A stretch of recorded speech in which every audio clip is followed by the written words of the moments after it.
Good morning, everybody. It is June 29th. We're getting to the tail end of this week, and you are watching MarketStream on the open in Europe. My name is Joseph Cusick with the Cusick Group, securities offered by MoneyBlock. And I'll tell you, the European continent is starting to set the tone right now in the markets. Even though we have the U.S. markets finishing yesterday to the upside with the notable 1.4% pop in the NASDAQ, the tech-heavy index, really what you're starting to see is Europe is starting to put global bond markets on note and on notice that inflation is going to be real, that they believe that this is going to be this low inflationary market right now, an environment is not something that they are forecasting to remain. Now, with that being said, let's take a look at the currency action. The euro, this is what's been weighing on the markets right now.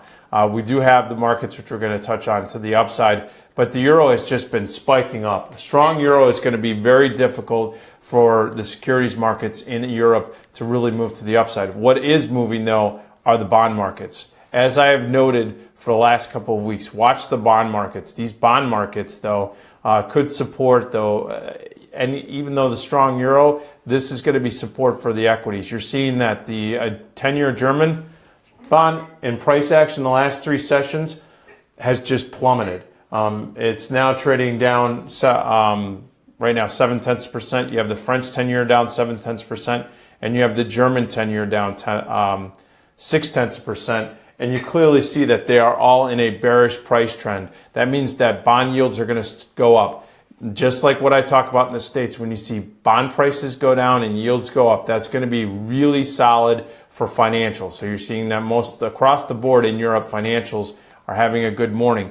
But the reason why is you started to hear some comments this morning or into the overnight session and then into the morning session that, we have the strong euro and that has pretty much so lagged the market. And you see that the French markets are down.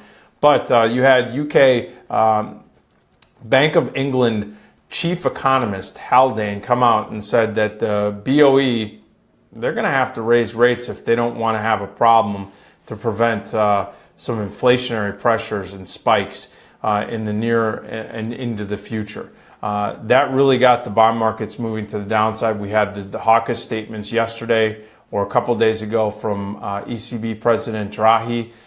There seems to be a drum that's starting to beat where these bank chiefs are starting to get concerned that inflation could start to ramp up on the continent. That has the UK, though, up 29. And what's most notable here is that it's up 29 because of a couple things. One is that you saw HSBC. Now, there was a Tier 1 upgrade in Hong Kong overnight. It was trading in Hong Kong up 6.3%. You have HSBC up about 4.3% on the FTSE. You also have, though, consumer names. They're lagging a little bit. And with the strength in the euro, that might be expected. Also, though, what is really boosting the UK market's energy. Crude oil is trading above 45 here in the States. And you have Brent moving to the upside as well. Watch that very closely. EWU is an ETF that you can watch here in the States that tracks the British stocks. Now, the French CAC, as we had noted, down 36. What's notable here is consumer names are under pressure. With the euro up for the last three sessions, spiking to levels that we haven't seen in a while, that's putting pressure on consumer names, L'Oreal, Danone, Louis Vuitton, just some of the notable higher-end brands. But you do have the banks, though, moving to the upside, and that's probably what's been holding up, for the most part, the French markets as of late. But we'll watch this one very closely. Plus, we had some mixed action out of Asia. Retail sales out of Japan disappointed. They came in about 0.6% lower than expectations at 2%. Expectation was 2.6%. The Asian markets are, huge consumers of products that are made in France. Watch that action very closely. The DAX. It looks like really what you're seeing here is that exporters are getting hurt on the DAX.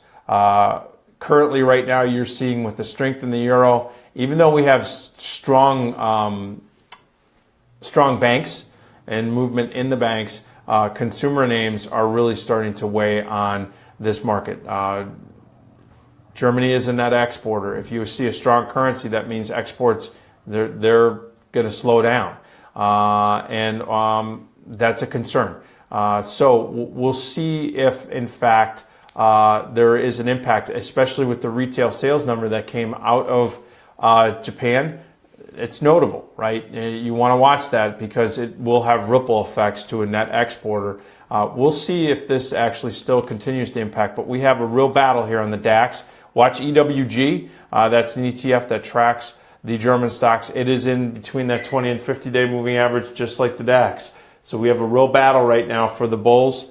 As a matter of fact, if you see the DAX close today at noon below the 12,591 level, that could mean that the bulls are on their heels, and you could see some potential